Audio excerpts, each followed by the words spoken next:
In a nation sculpted from the earth, where cities rise like mountains and roads stretch like veins, the most enduring structures have not been made of concrete and steel, but of courage and resolve.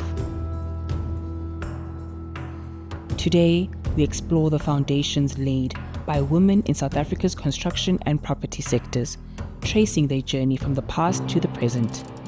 Let's rewind to 1956, a pivotal moment when 20,000 women of all races united against the apartheid regime's passed laws. This wasn't just the march against racial injustice, it was a defiant stand against gender oppression, laying the groundwork for future battles in all arenas of society, including the built environment.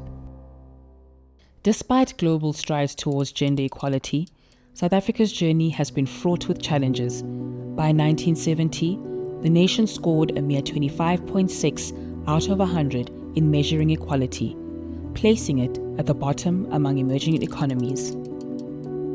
Even into the 1980s, a woman needed a male co-signer to purchase property.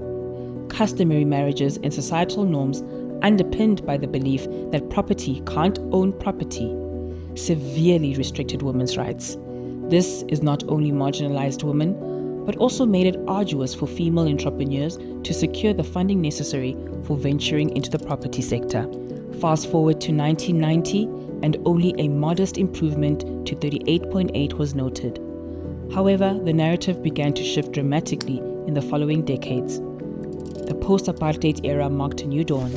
Nearly 20 reforms aimed at increasing women's economic inclusion were introduced between 1990 and 2020, catapulting South Africa's score to an impressive 88.1, making it a top global reformer.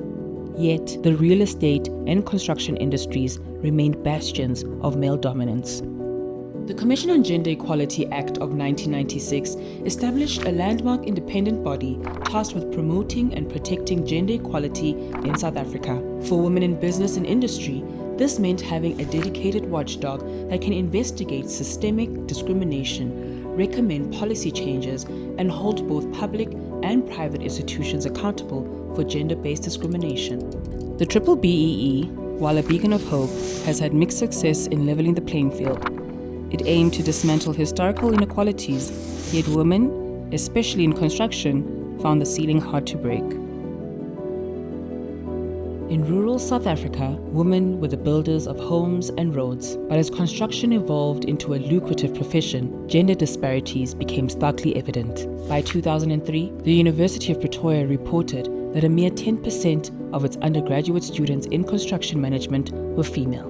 In leadership roles within the property sector, women's representation was discouragingly low. As of 2021, women comprised just 13% of registered professionals in the built environment, a stark contrast to their 51% share of the national population. The property sector, a significant contributor to South Africa's GDP, is too critical to remain untransformed.